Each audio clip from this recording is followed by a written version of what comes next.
Atenção! Faça isso para melhorar a sua experiência no evento. Se você estiver no computador, toque na engrenagem no canto inferior do vídeo e escolha a qualidade 1080. Se você está no celular, toque na engrenagem no canto superior do vídeo. Ao tocar na engrenagem, toque na opção Qualidade e escolha a qualidade 1080. Fazendo isso, a qualidade do vídeo vai ficar melhor.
Oi, gente, boa noite. Tudo bem com vocês? Sejam todos muito bem-vindos, muito bem-vindas ao nosso primeiro curso de 2026, Assistente Social no Hospital. Como que vocês estão? Me contem, por favor. Pati, boa noite. Daniele, acho que é Márcia, né? Ela botou o nome embaixo. Fernanda, Arlene, Mônica, Conceição, Hilton, Maria José, Sandra, Yasmin, Denise, sejam todos muito bem-vindos, muito bem-vindas. Então, é uma honra, um prazer muito grande estar aqui com vocês hoje. Então, me contem aí, pessoal. Vocês estão conseguindo me escutar bem? Tá bom o som, tá bom o áudio? Digam para mim, por favor, a imagem, tá tudo certo? Me deem um feedback aí enquanto o pessoal vai entrando, por favor. Evelyn, boa noite. Edvânia, Daniela, Andresa, Márcia, Joana, Jefferson. Obrigada, gente. O pessoal está dizendo que está tudo certo, que está bom o áudio, está bom a imagem, que bom. Sejam todos, então, bem-vindos. Enquanto o pessoal vai entrando, me contem, por favor, de onde vocês são, para eu poder entender um pouquinho. Geralmente, nas nossas aulas, tem gente de todo o Brasil, que me deixa muito, muito feliz mesmo. Me contem. Jorge... Adriana, boa noite. São Paulo, Campo Grande, Ceará, Barretos, Paraná, Manaus, Bahia, Campinas, Rio Grande do Norte, Goiás, Alexandra do Espírito Santo, Guarujá, São Paulo, Salvador, Pará, e de todo o Brasil. Isso que é fascinante da aula online, é isso, né? Porque a gente consegue juntar todo mundo de todo o Brasil, o que seria impossível se a aula fosse presencial, né? Com certeza. Nova Friburgo, Roraima, Recife, São Paulo, Recife de novo, Salvador, Rio de Janeiro, 3 de maio no Rio Grande do Sul. Olha, temos uma conterrânea gaúcha aqui. Seja muito bem-vinda. Raíssa, Rafael Tocantins, Maria Cristina de Cabreúva, Cotia, São Paulo, Divinópolis, a Mônica, que legal, gente, Blumenau, Santa Catarina,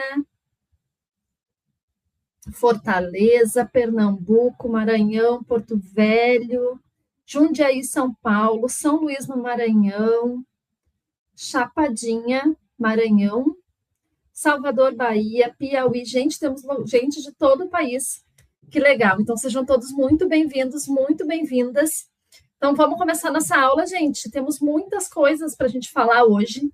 Então, como eu falei, é um prazer e uma honra muito grande dar assim, esse pontapé inicial para 2026. Com certeza, todos que estão aqui, eu já quero dar o parabéns, para vocês terem se inscrito, com certeza vocês querem aí se capacitar no serviço social. E é o que eu sempre digo nas minhas aulas, né? Toda vez que a gente faz alguma capacitação, a gente se valoriza como profissional e se a gente repassar isso para algum colega, a gente vai multiplicando, né? Nós somos multiplicadores do serviço social. Isso vai melhorando tanto a nossa profissão, como, né, a gente como pessoa, como a nossa profissão de uma forma coletiva. Então, eu sempre penso no coletivo, cada vez que eu vejo algum colega que talvez não está bem capacitado, que não sabe fazer um relatório, não sabe a sua atribuição, ele acaba perpetuando de uma forma negativa, que impacta a mim também, porque vai impactar o serviço social. E aquele que se valoriza acaba impactando todo mundo de uma forma coletiva. Então, a gente também é responsável pela coletividade do serviço social. Então, parabéns por vocês estarem aqui. Eu sei que não é fácil, de noite, depois que trabalhou, né? Nem todo mundo está de férias em pleno verão. Muita gente está trabalhando, a grande maioria, e está aqui se capacitando. Quero fazer algumas combinações iniciais com vocês, combinado? Então, primeira coisa, vamos lá, de recados gerais. Quem quiser tirar foto, postar depois no Instagram, pode me marcar. Eu reposto todo mundo. Hoje é um dia que eu vou dormir muito tarde, porque eu vou respondendo os comentários, vou repostando, que vocês vão me marcando. Então, sintam-se muito à vontade. Quem ainda não me segue no Instagram, assistente social Daniela. Quem não segue aqui no YouTube, também segue a página. Então, quem quiser, então fica bem à vontade para fazer as fotos. Primeira coisa que tinha lá no slide, separem papel, caneta, peguem uma água, tá? Eu gosto muito de dizer no decorrer das aulas, copiem. Tá? Esse material não vai para vocês em PDF.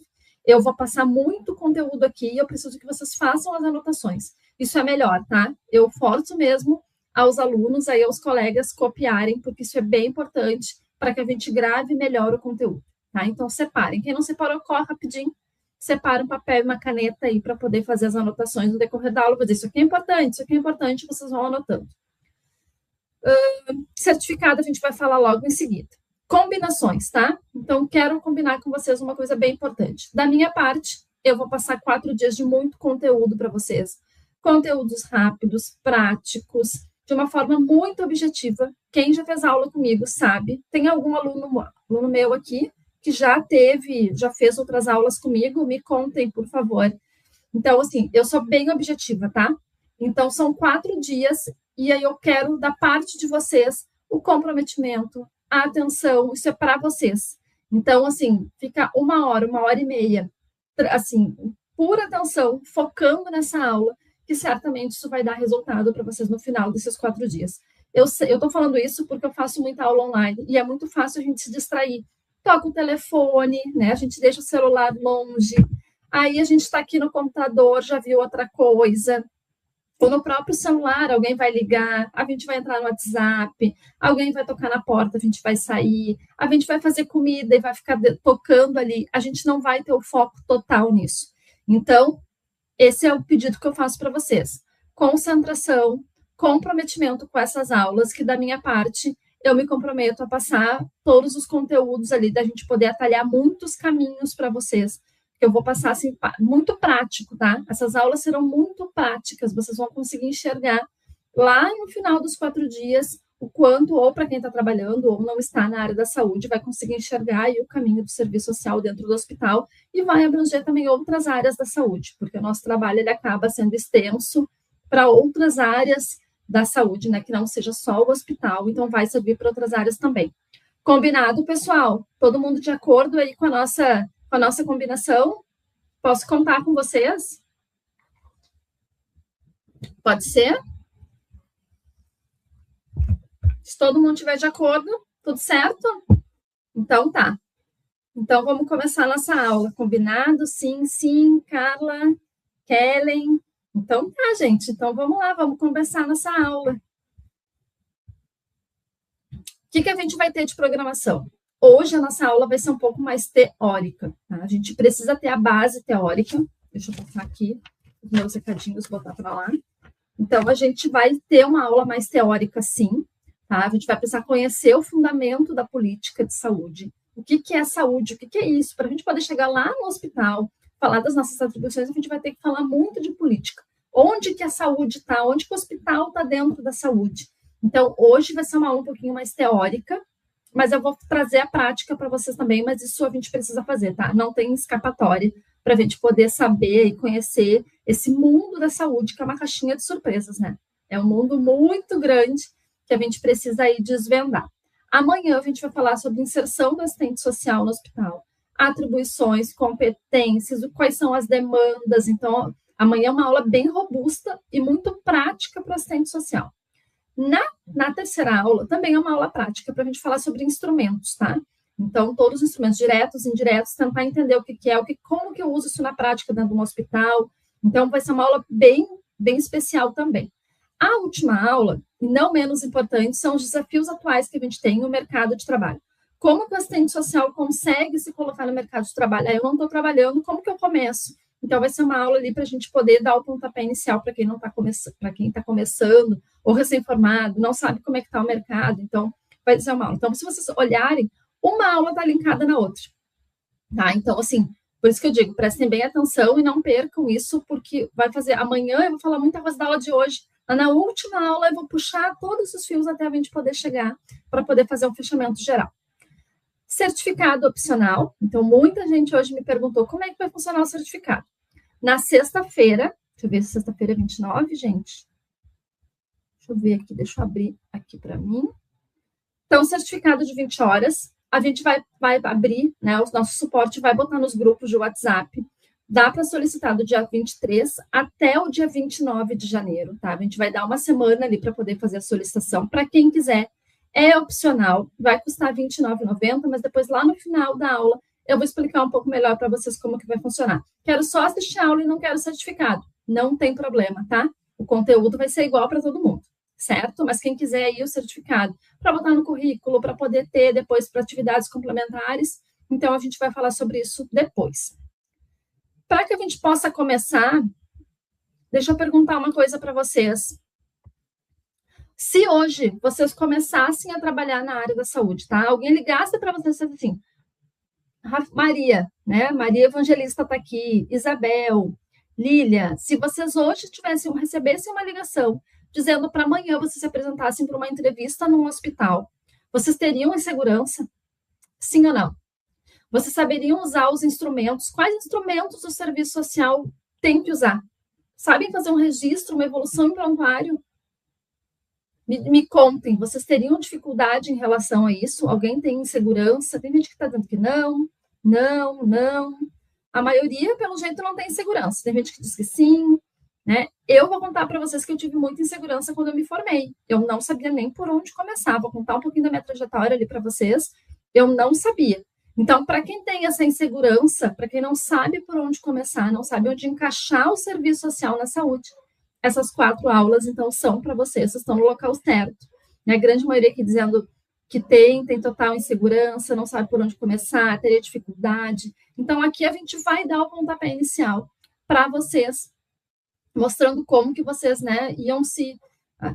Pelo menos aqui o primeiro pontapé para ir para uma entrevista. Claro que a gente não vai poder resumir 4 aulas falando um pouco de teoria, de prática, de mercado de trabalho, do que a gente aprende numa faculdade toda, né? Isso a gente não, infelizmente, não conseguiria, mas aqui vocês vão conseguir aí pegar bastante coisa. Muita gente dizendo que teria dificuldade. Sim, acho que... Opa, deixa eu ver aqui. O que a colega colocou? Sim, eu acho que sei. Tenho 30 anos trabalhando na saúde. Muita experiência, Maria Evangelista, que legal. Seja bem-vinda. Tem gente dizendo que já trabalhou na área. Total insegurança, outros dizendo que não tem segurança. Que tem segurança, né? Desculpa. Então, me contem, quem é que trabalha aqui em hospital, ou vocês trabalham em outra área, ou quem é que não trabalha na área da saúde? Me contem aqui, por favor. Ó, Helenilza dizendo que é recém-formada, trabalhei na área da saúde.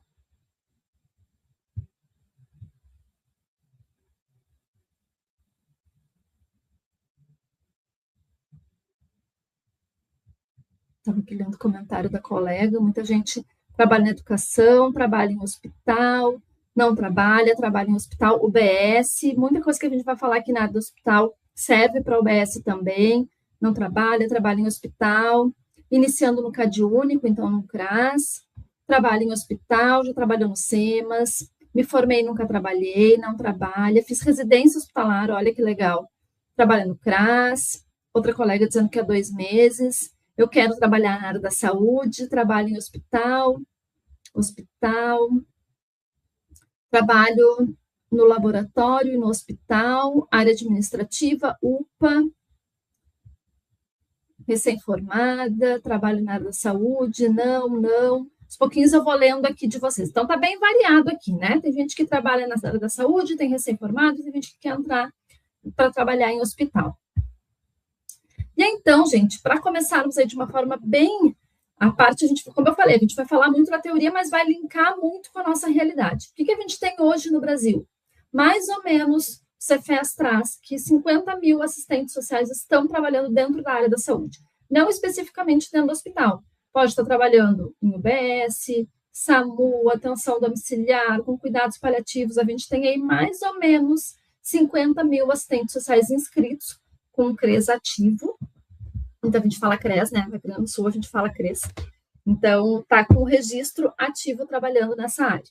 Então, é a segunda maior área que a gente tem de contratação de assistente social. Então, a gente tem assistência social, a saúde, depois a gente tem a previdência, a área sociojurídica, mas a parte de saúde está ali no segundo lugar, bem quase ali em primeiro também, conquistando aí esse espaço. Então, a gente tem muitos assistentes sociais envolvidos nessa área e muitos que querem entrar também. Mas para que a gente possa realmente fazer um bom trabalho na saúde, a gente precisa conhecer esse meio que a gente está inserido, ou que a gente quer ser inserido. E aí vocês vão entender, a partir dessa aula de hoje, o quanto isso é amplo. Eu, quando comecei a trabalhar, nem imaginava, tá? Eu sabia que eu queria trabalhar na saúde. Isso era um pré-requisito para mim. Mas eu não tinha ideia da dimensão que era a política de saúde no Brasil e até no mundo. É muito extenso, é muita coisa que a gente precisa saber. E a gente vai falar, então, aqui hoje. Então, qual foi a minha primeira experiência na saúde? Deixa eu contar rapidamente para vocês. Eu entrei na faculdade, na verdade, eu queria fazer fisioterapia antes, nunca tinha ouvido falar de serviço social. E aí, uma vez, há 20 anos atrás, né, eu entrei na faculdade lá em 2007, eu recebi um panfleto na minha casa sobre... Eu sou formada pela Ubra Canoas, aqui no Rio Grande do Sul. Recebi um panfleto e tinha ali um projeto que tinha um desconto muito bom para algumas faculdades, algumas graduações. Entre elas, letras, história, geografia, matemática, e estava lá, por último, o serviço social. Eu tinha feito magistério, e aí eu lembro que a minha família disse assim, aqui estão as disciplinas para quem quer, as faculdades para quem fez magistério. Eu falei, não quero isso para mim, não quero mais.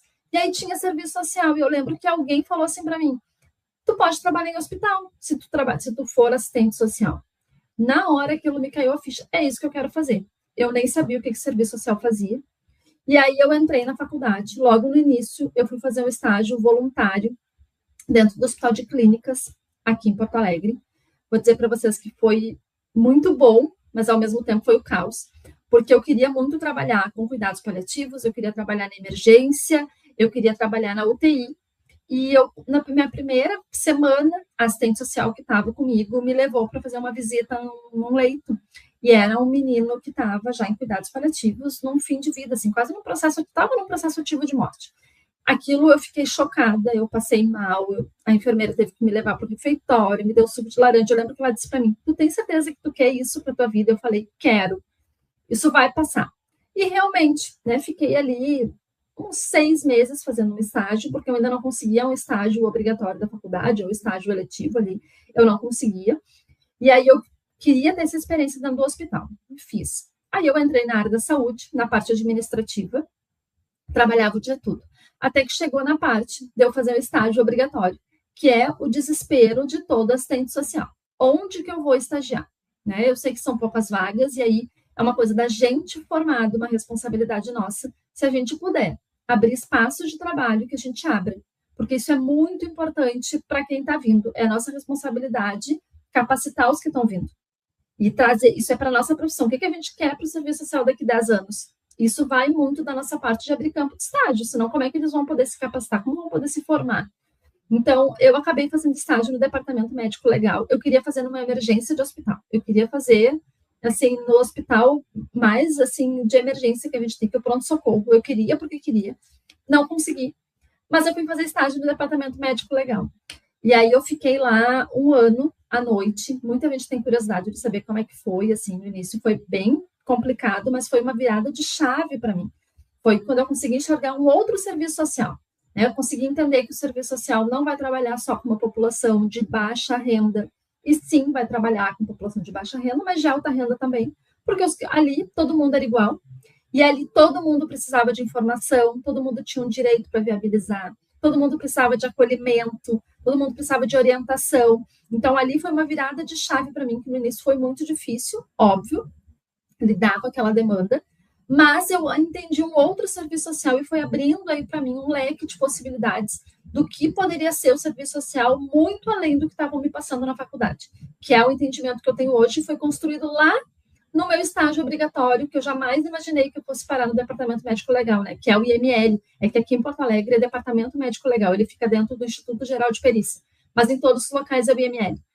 E realmente foi difícil, mas foi uma virada de chave para eu entender que a gente não tem limite. A gente pode trabalhar em muitos locais, a gente pode trabalhar com todas as populações. E aí depois me formei, fiz estágio em outros locais, UBS, Centro Profissional, Cooperativa de Lixo com Saúde Mental. Entrei depois em outros espaços também para estagiar e conhecer um pouco mais. Mas, em 2012, eu entrei na área da atenção domiciliar e fui trabalhar tanto atenção domiciliar quanto cuidados paliativos, que são áreas muito afins. E estou lá já há 15 anos, área a qual eu sou apaixonada. E tenho muita interação com o hospital, tenho muita interação com o SUS, rede privada, então acaba permeando muitas áreas. Quem trabalha na atenção domiciliar acaba articulando e precisa conhecer. Não é porque eu trabalho no hospital que eu vou conhecer só o hospital. Não esqueçam que uma coisa muito importante que a gente tem é a articulação em rede. Para eu poder articular em rede e poder viabilizar direito, eu preciso conhecer todas as outras redes, pelo menos um pouquinho. Né? Para onde eu vou mandar, como que eu vou articular, conhecer todo mundo. Então, isso me abriu uma outra visão do serviço social, desde que eu comecei a construir lá no Departamento Médico Legal e depois que eu entrei na atenção domiciliar. Obviamente que quando eu entrei, foi um choque, porque eu não sabia nem por onde começar. Eu precisava fazer um relatório, eu não sabia por onde começar. Eu precisava fazer um parecer social. O que é parecer? O que é relatório? Onde que a atenção domiciliar estava? Quando eu estava trabalhando no hospital também, fiz um estágio dentro do hospital. Eu pensei assim, como que eu vou evoluir em prontuário? Meu Deus, eu não sei nem por onde que eu vou começar. Então, eu tive que ir construindo isso, claro que tu te forma. Eu tive uma cadeira opcional de saúde na faculdade, mas assim, muito pouco, e que a gente não conecta com os nossos instrumentos quando está na faculdade. E a gente vai aprendendo isso na prática. E aí, por isso, a gente em seguida vai falar de toda essa minha experiência aqui, o que fez, né? Acabou fazendo eu criar alguns cursos. Hoje eu tenho aí uma trilha aí de cursos, mas para que vocês possam entender. Hoje a gente está aqui num conteúdo gratuito, que eu acho que é uma responsabilidade também minha de passar um pouco de conteúdo para vocês, de tudo que eu desenvolvi nesses 15 anos de trabalho aí na saúde, em várias áreas. Então, eu quero devolver isso para vocês também. Então, a gente faz sempre 4 aulas gratuitas. É uma amostra gratuita da minha metodologia de trabalho. Eu criei em 15 anos uma metodologia, claro, que eu fiz nos últimos anos ali, que eu pensei, eu preciso capacitar os colegas. Eu preciso, de alguma forma, ensinar para eles de que não é tão difícil, eu preciso instrumentalizar esses colegas. Não é difícil, se a gente tiver capacitação, eu vou conseguir encaixar e eu vou conseguir trabalhar, desenvolver um bom trabalho dentro do hospital, ou na atenção domiciliar, ou qualquer outra área. Só que eu preciso criar essa metodologia. E para isso a gente acabou criando o treinamento avançado, que é uma extensão universitária, que a gente vai abrir matrículas amanhã, tá? Então, a gente tem um valor real de 797, mas amanhã a gente vai dar condições especiais, aí bônus para quem estiver ao vivo, tá? Mas hoje, aqui, a gente está, então, na amostra gratuita, que são esses 4 dias de muito conteúdo que a gente vai passar para vocês. E então, para quem está chegando agora, eu sou a professora Daniela Carvalho, gaúcha, de Porto Alegre, aqui no Rio Grande do Sul. Então, sou formada desde 2007-2002, como eu falei para vocês. Semana passada eu fiz 18 anos de formada. Estagiei no Departamento Médico Legal, como eu falei. Fiz estágio em outros locais. 15 anos de experiência na saúde. Atenção domiciliar e cuidados paliativos são as áreas que eu mais trabalhei. Né? Saúde mental eu acabei ficando menos, mas tenho experiência também. Então, área oncológica dentro de hospitais. Então, centro multiprofissional com violência a mulheres também. Fiz 2 estágios. Então, o BS, na área bem de atenção primária também. Tem algumas especializações, então eu tenho com famílias, primeiro, após que eu fiz, depois eu fiz direito aplicado aos serviços de saúde, cuidados paliativos, depois eu fiz um MBA para poder trabalhar um pouco com gestão, que isso é uma outra área, que dentro do hospital a gente tem assistentes sociais fazendo gestão, a gente precisa também falar sobre isso, na faculdade a gente não aprende. Hoje uma colega entrou em contato comigo dizendo que ela virou RT da parte de equipe multidisciplinar, ela não sabia nem por onde começar. Então o MBA acabou me ajudando bastante. Hoje eu faço uma outra especialização em atenção domiciliar, apesar de ter bastante experiência nessa área, já estou quase finalizando, e tenho mestrado em serviço social também pela PUC, formada no ano passado. O ano passado. Ano passado, ano retrasado, não, ano passado, estou perdida. O que mais? Além disso, sou proprietária, então, de uma empresa de capacitação para assistente social, treinamento social, sou administradora do assistente social Daniela, né, lá no Instagram, e tenho treinamento avançado, que é o maior curso completo aí que a gente tem na área da saúde para assistentes sociais. Então, essa sou eu, muito prazer. Então, eu costumo dizer que eu sou assistente social da saúde e da docência, porque eu não consigo separar as duas coisas, eu gosto muito de dar aula, então, para mim, isso é bem importante. Por que eu criei o treinamento avançado? Quero dizer para vocês, porque eu tinha dificuldade de entender a saúde. Assim como eu estou vendo que vocês, alguns aqui disseram que têm dificuldade, como eu recebo o dia inteiro no meu celular. Então, eu não sabia por onde começar, eu não sabia o meu papel, eu tinha insegurança para resolver as demandas. E aí, por isso, a gente criou, então, um treinamento avançado com uma trilha lógica de conhecimento, que vai desde o primeiro módulo até o último. Fluxo de trabalho. Como que funciona o fluxo de trabalho dentro de um hospital? Amanhã a gente vai falar um pouquinho sobre isso, tá? Quando a gente for falar ali sobre a prática profissional. Um método, uma metodologia ali para cada área de trabalho, que vocês possam entender. Eu trabalho no hospital.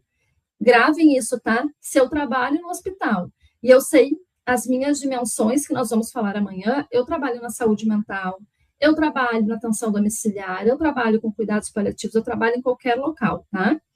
Modelo de instrumentos também a gente vai ter bastante, e suporte e acompanhamento. Então, isso aqui é para que vocês possam entender por que a gente criou o treinamento avançado, que a gente vai abrir inscrição amanhã para a próxima turma. E aí, vamos entrar na nossa aula de hoje. Como eu falei de novo, separem papel e caneta, tá? Vai ter muita anotação. Essa aula de hoje, além de servir para uma aula de hospital, que é o nosso foco principal aqui, mas isso aqui vai servir para todas as áreas da saúde. Todas, e até para concurso, tá? A gente vai falar muita coisa de legislação que cai em concurso. Então, anotem, tá? Quem ainda não pegou papel e caneta, corre lá, que dá tempo, para a gente poder se concentrar. Vamos lá, lembrem da nossa combinação, tá? Por favor. O que a gente vai ver hoje? A gente vai fazer uma linha do tempo da área da saúde, como até a gente chegar aqui. Como que era a saúde lá em 1930? Vocês sabem como é que era? Vocês têm essa noção do quanto é importante o SUS para a gente hoje? Não existia SUS antes, gente. A saúde não era para todo mundo, então a gente vai fazer essa reflexão. Reforma sanitária, um movimento muito importante. Vou dizer para vocês, quando eu me formei, nunca tinha ouvido falar de reforma sanitária na faculdade. Se eu ouvi, nem sei. E aquilo foi passando, tentei fazer residência, na verdade eu tentei não, eu estava estudando para residência e eu parei, acabei não fazendo a prova. Mas aí que eu fui me deparar com isso tudo, reforma sanitária, conferência de saúde, como é que funciona a organização do Brasil em saúde. Então, tudo isso a gente vai trazer. Legislações importantes, as principais, que vocês precisam saber, e é isso que eu falei, que cai em concurso também, e qualquer área da saúde que a gente for trabalhar, isso é importante. Criação e organização do SUS, os princípios, diretrizes, e aí, assim, o que é ter saúde? Onde que o serviço social está incluído na saúde? Serviço social nessa política toda, como que começou, e espaços socioocupacionais, tá? Então, para vocês verem, tem bastante conteúdo. Então, vamos lá. Começando uma linha do tempo. Lá em 1500, lá quando tudo começou lá, a descoberta do Brasil, a gente teve um período colonial. Onde que a gente tinha saúde? Mais ou menos em 1543, 1550, a gente não tem muito registro disso, né? Porque naquela época não tinha nada. Então, mas mais ou menos que a gente tinha, começaram as Santas Casas de Misericórdia, que são as Santas Casas que a gente tem em todas as capitais, aí a gente tem uma Santa Casa. Essa Santa Casa, ela tinha o atendimento extremamente precário, e era baseado na caridade. Quem que cuidava disso? As freiras. Então, as freiras é que cuidavam desse hospital para fazer benfeitorias para os doentes. Então, os doentes eram levados para a Santa Casa, muitas vezes até para morrer, né? Não sabia o que fazer com eles, e esses pacientes eram levados, então, para os hospitais. Tinha uma forte influência religiosa, e assim, não tinha política pública, tá? Não existia isso, vamos fazer campanha disso, vamos fazer campanha de vacinação. Esse entendimento do que é saúde não existia, era zero. Então, até mais ou menos 1822, 300 anos, se viveu aí esse período extremamente religioso com a saúde. Depois disso, a gente teve o período do Império, então os imperadores tomavam conta aí do Brasil. A gente teve a criação das primeiras faculdades na Bahia e no Rio de Janeiro, e aí era mais voltado aí para as epidemias, assim, né? Então, varíola, febre amarela, começou o processo de revolução industrial, as indústrias começaram a crescer, a população começou a crescer muito nos espaços urbanos, e começou, não tinha rede de esgoto, né? Não tinha toda a estrutura para uma cidade, e obviamente que as doenças começaram a surgir. As pessoas começaram a trabalhar desenfreadamente, não existia lei trabalhista, as pessoas trabalhavam 16, 17, 18 horas para ganhar o mínimo, e a gente sabe que se a gente tem essa condição de vida, as doenças começam a aparecer. Então, foi isso que começou, mais ou menos até 1889, e aí, assim, se tinha ações sanitárias muito restritas, muito ligadas a quem tinha dinheiro, a elite da época. E aí a gente vai para um período de mais ou menos 1889, 1900 até 1930. Foi onde começou a se trabalhar realmente a saúde, mas assim de uma forma muito pequena. Então a gente teve um modelo sanitarista, ali começaram as campanhas. Oswaldo Cruz foi um sanitarista muito conhecido, tem aí, né, a Fundação Oswaldo Cruz, que é bem conhecido para pesquisa, para vacina. Então, começou ali uma responsabilidade individual. Começaram a ver as epidemias e começaram a trabalhar aí como indivíduo, mas assim, não era um direito social, não era aquilo assim, precisamos cuidar da coletividade, saúde é um direito de todos. Nada disso existia na época, gente. Não existia. Se por acaso eu precisasse de saúde, eu tinha que pagar. Naquela época existia muito atendimento domiciliar, era muito forte isso. Depois teve um período que não, virou tirar os pacientes de casa e ir para o hospital, mas nessa época os pacientes eram cuidados em casa. Se a gente for olhar os filmes de época, eram todos em casa. O paciente era cuidado em casa com pouco recurso, porque não existia tecnologia naquela época. O médico ia em casa e o paciente acabava indo a óbito em casa. Então, se tinha muito isso. Até mais ou menos 1960, esse era um perfil muito forte que tinha. Depois começou o perfil hospitalocêntrico, que tinha que levar para o hospital, tinha que ter muita tecnologia, e começou a perder a atenção domiciliar, e hoje a gente já faz esse movimento inverso, de tirar do hospital, de manter no hospital somente aquele paciente que precisa de atendimento, senão pode ter um atendimento domiciliar aí, com um atendimento forte, muito interligado com o hospital. Então, amanhã a gente vai falar sobre deshospitalização, que é um papel do serviço social extremamente importante, que a gente precisa saber.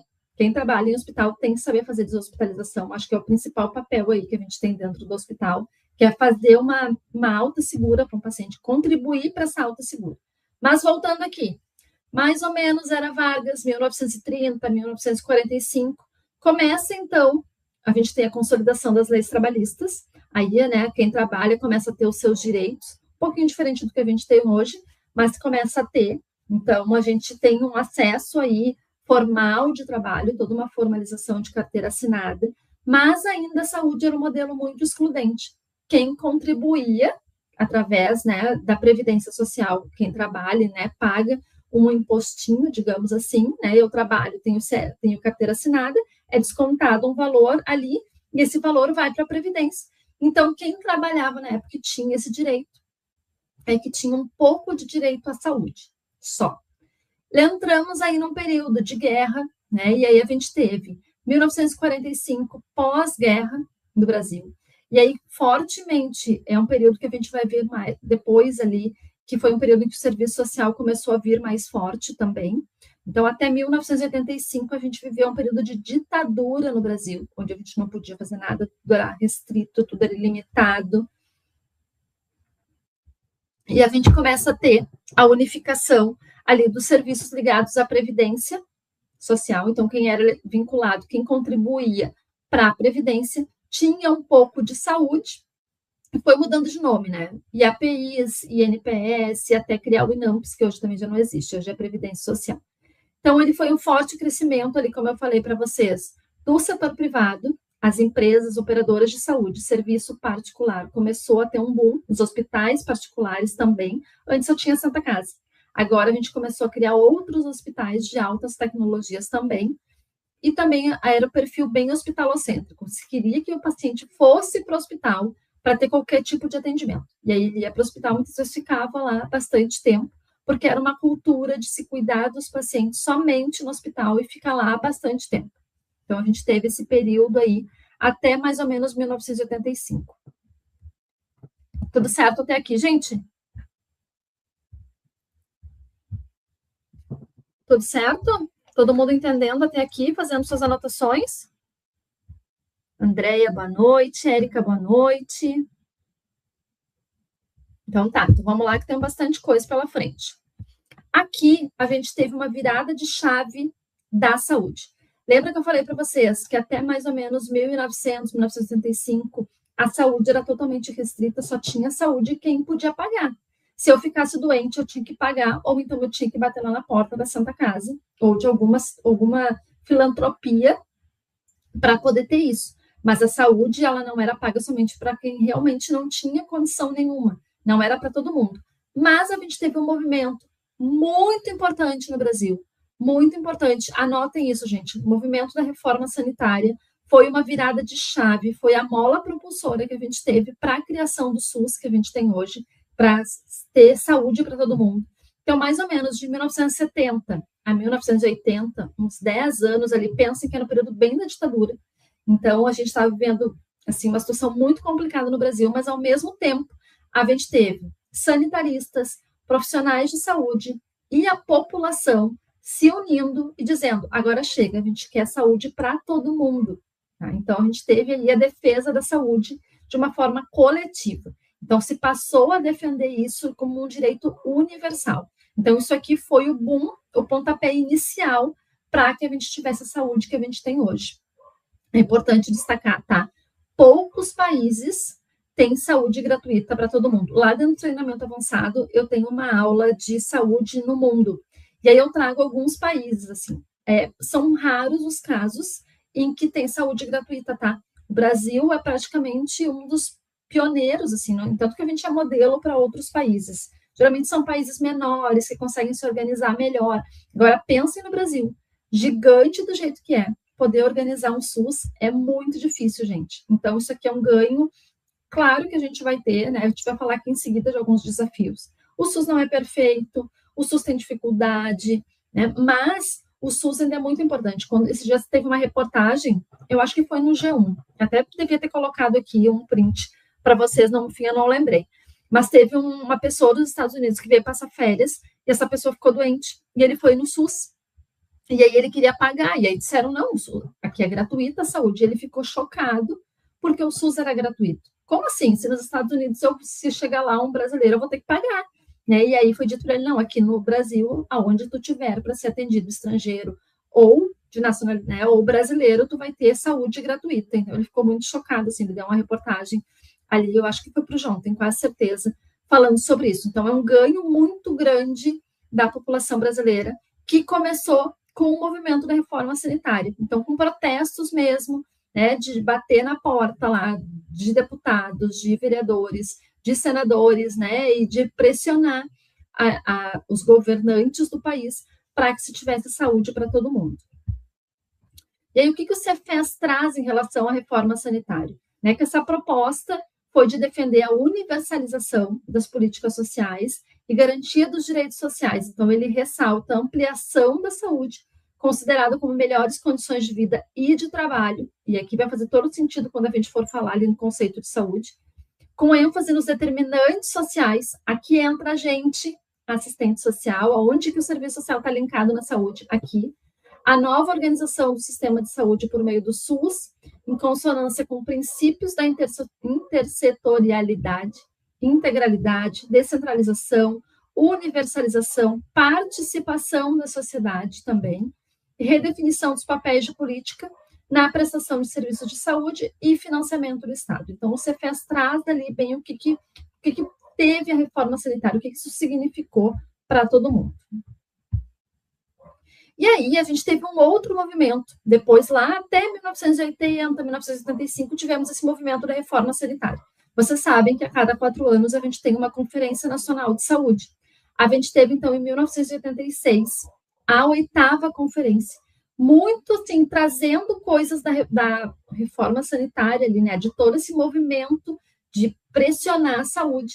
Então, foi discutido nessa conferência temas principais, né, a saúde como dever do Estado e direito do povo. Então, foram dias de discussão e debate para que isso realmente pudesse sair do papel. Reformulação do sistema de saúde, como que ia ser desenhada a saúde, então? Bom, queremos saúde para todos. Como que vai ser o financiamento? Quem é que vai organizar? Quem é que vai fazer a gestão? Porque isso não é também muito fácil do dia para a noite mudar.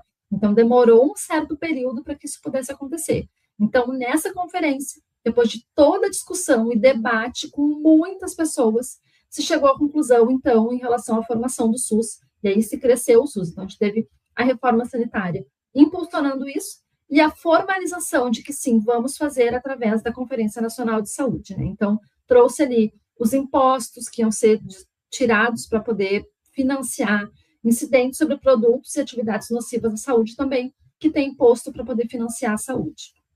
Então, isso aqui, tanto a reforma sanitária quanto a conferência, são dados extremamente importantes que a gente precisa conhecer, porque são marcos históricos importantes, não só para quem vai trabalhar em hospital, mas na saúde como um todo, para quem faz residência, para quem faz concurso, isso aqui sempre cai.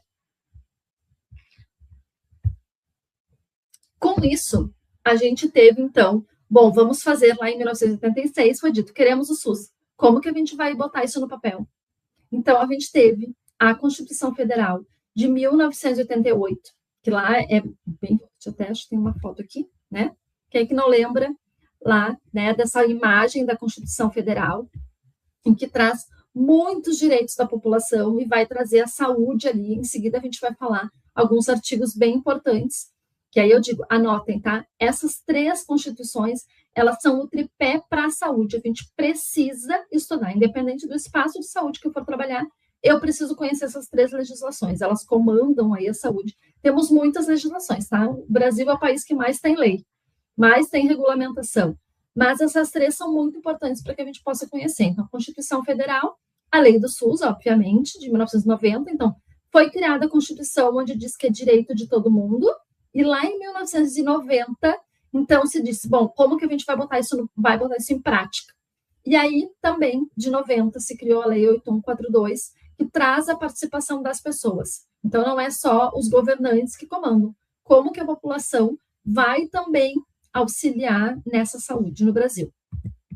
E aí, então, como eu falei, a gente teve a Constituição Federal de 1988, a Bravo, que é uma assistente social que eu gosto bastante, no final da aula, eu vou trazer uma indicação de um livro que traz todo esse conceito, como que o serviço social estava nesse período, como que é o entendimento da saúde nesse período de uma forma muito geral. Então, no final, eu vou trazer um livro para vocês, e a Bravo é uma das assistentes sociais que mais trazem esse período. Então, como ela viveu essa época, ela estava ali, estou dentro do movimento da reforma sanitária, ela é maravilhosa, então eu sempre recomendo ela para quem quer estudar um pouquinho da história da saúde. Então, o que ela traz? Que a legislação, a Constituição Federal, então ela introduziu medidas que buscaram corrigir as históricas injustiças sociais dos séculos passados que não permitiram a universalização dos direitos, tendo como relevância a privatização da coisa pública pelas classes capitalistas e dominantes, né, a burguesia. O que isso quer dizer? Que durante muitos anos, o que acontecia? A saúde era somente para quem podia pagar, era só para a elite burguesa, era só para quem tinha dinheiro. Quem não tinha essa condição, não tinha saúde. Então, a Constituição Federal, ela vem não só na saúde, mas em outras áreas também, trazendo uma reparação em todo esse período em que se viveu, em que a população sofreu imensamente sem saúde. Então, a Constituição traz para ratificar que a gente sim tem direito a isso e muito mais, né? Tem muitos artigos aí a Constituição. Deixa eu voltar para cá, para eu poder enxergar o que vocês estão falando. Tudo certo, gente? Olha, uma colega de Osório, que legal, aqui pertinho, seja bem-vinda, Maria Rejane. Jamaria, estudante de serviço social, seja bem-vinda. Rosélia de Guarulhos, sejam todos bem-vindas e bem-vindos, tá? Tudo certo, gente? Então tá, então vamos seguir. Fabrício, nós falamos sobre o certificado agora em seguida. No final da aula eu vou trazer de novo, tá? A gente repete ali para falar do certificado. Não entendi, teve uma colega que fez um comentário, não entendi. Santo Antônio da Patrulha, Elisandra, seja bem-vinda. Vamos lá, gente. O que mais que nós temos depois da Constituição Federal? Então, a Constituição Federal, ela vai trazer o tripé da Seguridade Social. Isso aqui também é muito importante que a gente saiba. Onde que está a saúde desenhado lá na Constituição Federal? E não confundam o tripé da Seguridade Social com o tripé do Serviço Social, que a gente vai falar amanhã, tá? Amanhã a gente vai falar sobre o tripé do Serviço Social, das dimensões, é outra coisa. Hoje a gente vai falar sobre o tripé da Seguridade, que está lá no artigo 194. O que é o tripé? Ele vai trazer como fundamental para a população do Brasil a saúde, que é universal para todos, a previdência social, que é contributiva, que é o que eu tenho quando eu trabalho com carteira assinada, então eu contribuo para a previdência, e aí se eu for desligada, eu tenho, né, esse valor. Se por acaso acontecer alguma situação de doença, eu tenho esse benefício também, né? Ou aposentadoria por invalidez. Então, eu tenho a previdência, eu contribuo, e eu ainda tenho assistência social, que é para aqueles que realmente têm uma baixa renda e que precisam. Então, hoje, isso aqui é o que comanda a estrutura do país. Então, são esses 3 pontos, esses 3 pilares que a gente tem, e a saúde é um deles. E aí, a Constituição traz do 196 ao artigo 200. Então, são 5 artigos que ele vai trazer e que depois ele vai ser desmembrado todos lá dentro da lei do SUS, tá?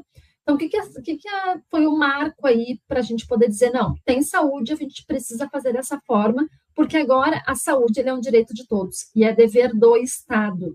Não é mais dever de si, não é mais dever das pessoas que precisam pagar. O Estado vai ter que financiar isso para todo mundo de uma forma universal.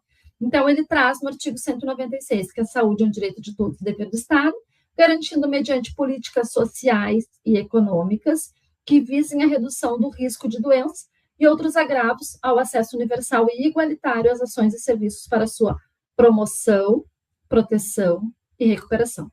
Isso aqui também são nomes bem importantes, tá? Palavras-chave aí que vocês precisam gravar. Que a saúde hoje é muito baseado nisso. Numa promoção à saúde que a gente tem lá na atenção primária, né? Proteção e recuperação, que a gente tem depois na atenção secundária e terciária, mas é toda uma articulação que a gente vai ter em saúde que vai ser desenhado um pouquinho mais para frente, que eu vou mostrar para vocês. Na 197, então, no artigo, né? Ele traz a relevância pública nas ações e serviços de saúde, cabendo ao poder público dispor da regulamentação, fiscalização e controlar como que essa saúde toda está sendo feita no Brasil. 198, então, ele vai trazer os serviços públicos, integra uma regionalidade hierarquizada e constitui um sistema único, organizado e de acordo com as seguintes diretrizes. O que isso quer dizer? Temos o Ministério da Saúde como hierarquia, comandando tudo, mas é descentralizado. Então, a gente tem os estados através das secretarias, comandando secretarias de Estado e secretaria municipal também comandando a saúde nas suas regiões. Então, é descentralizado, né, como eu falei para vocês, com comando único do Ministério da Saúde, atendimento integral. Existe uma jornada do paciente, que ele tem lá atenção primária, se ele precisar, ele vai para a secundária, e depois, em último caso, ele vai para a terciária.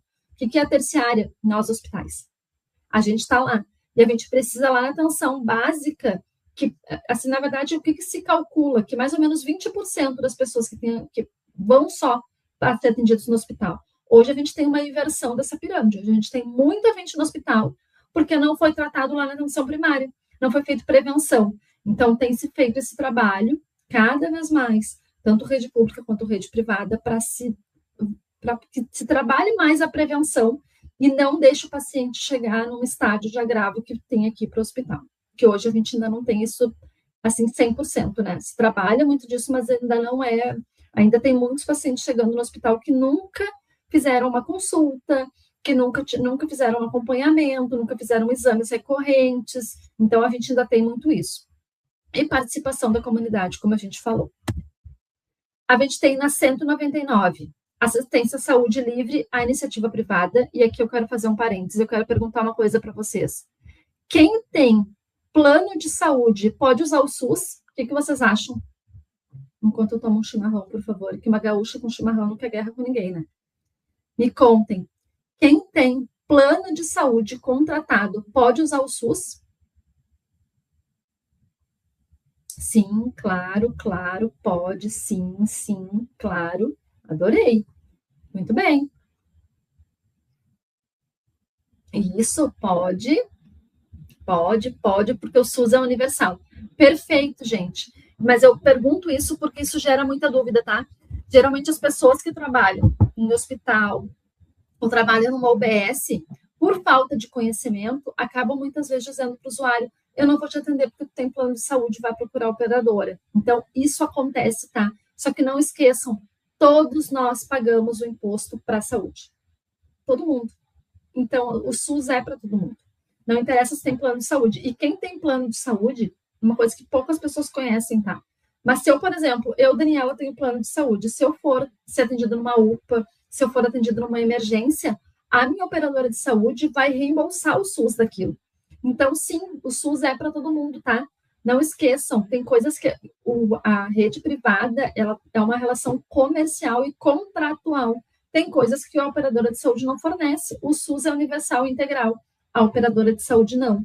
Então, são coisas que precisam se comunicar e se articular, claro que de uma forma muito harmônica, né? Principalmente dentro de um hospital, tem muita coisa ali, né? De contratualização.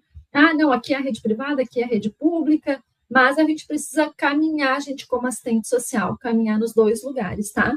Então, isso aí é uma coisa que a gente vai falar amanhã também bastante, mas que vocês saibam disso. Sim, se a gente tiver um usuário lá no hospital, no SUS, na UPA, na emergência, seja onde for, ele tiver plano de saúde, ele pode sim ter atendimento como qualquer outra pessoa, tá? Então, a 199, ele traz isso, traz que as instituições privadas, eles podem participar de forma complementar ao SUS, obviamente, né? Eles não vão ter recursos para isso, não vai ter recurso da rede privada para o SUS, e é vedada aí a participação direta de empresas em capitais estrangeiros na saúde. E a gente vai ter o último artigo 200, que é de uma forma bem geral. Então, assim, a gente acha que é só saúde, né? O SUS só comanda ali a saúde, é só saúde, hospital, casa, doença, não. Ele fiscaliza muitas outras coisas. Então, ele vai fiscalizar procedimento, produtos, substâncias de interesse à saúde. Então, vai medicamento, equipamento, imunobiológico, hemoderivados, tudo é comandado pela saúde. A gente tem a Anvisa fazendo isso. Execução de vigilância sanitária e epidemiológica também ao trabalhador. Formação de recursos humanos na área da saúde, também tudo faz parte aí dessa saúde toda do Brasil. Formulação de políticas, execução de saneamento básico, incremento aí de científico e tecnológico, fiscalização e inspecionamento de alimentos também, teor nutricional, bebida, água de consumo também faz parte aí da saúde. Participação de controle de produção, transporte e guarda de substâncias psicoativas, tóxicos e radioativos, e colaboração no meio ambiente também, tá? Então, o Sistema Único de Saúde, ele compõe tudo isso aqui também, para vocês entenderem o quanto isso é extenso. Isso aqui cai muito em concurso, tá, gente? Esse artigo, que muita gente acha que isso aqui não compete ao SUS. Sim, viva o SUS, gente, tem muita coisa. E aí, falamos da Constituição Federal. Vamos agora para a Lei 8080, onde começa a se desenhar, tá? O SUS é um direito de todo mundo. Vai ser hierarquizado, regionalizado, mas como que isso vai funcionar na prática? Então, a gente tem a Lei 8080, 2 anos depois, né, 1988, a Constituição, 2 anos depois, se colocou a Lei do SUS, dizendo como que isso ia ser desenhado. O que a gente tem principalmente? Promoção, proteção e recuperação da doença, da saúde. Lembra que são as 3 palavras-chave que a gente falou logo em seguida, de organização e funcionamento, que basicamente o que se tem de estudo e pesquisa é que 80% da população precisam disso para que não precisem da saúde lá do hospital. Além de ser da saúde do paciente chegar muito pior e a recuperação dele ser muito mais difícil, a gente tem um custo também, isso é muito mais oneroso para o sistema de saúde como um todo. Então, a gente vai ter atuação conjunta, União, estados e municípios, todos articulados, o município na execução direta aí dos serviços, e a gente tem o estado e a União na parte de coordenação, apoio técnico e financeiro. O que a gente tem de princípio do SUS? Então, o SUS tem que ser universal, já falamos disso, o SUS é para todos.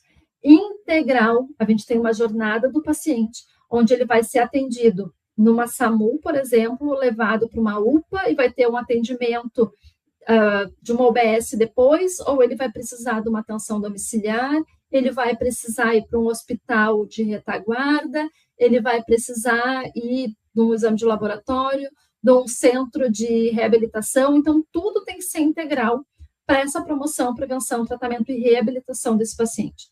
E equidade, né? Equidade é diferente de igualdade. A gente vai tratar os desiguais para que eles tenham as suas necessidades. Então, assim, por exemplo, aqui no Rio Grande do Sul, a gente tem uma população com uma necessidade X.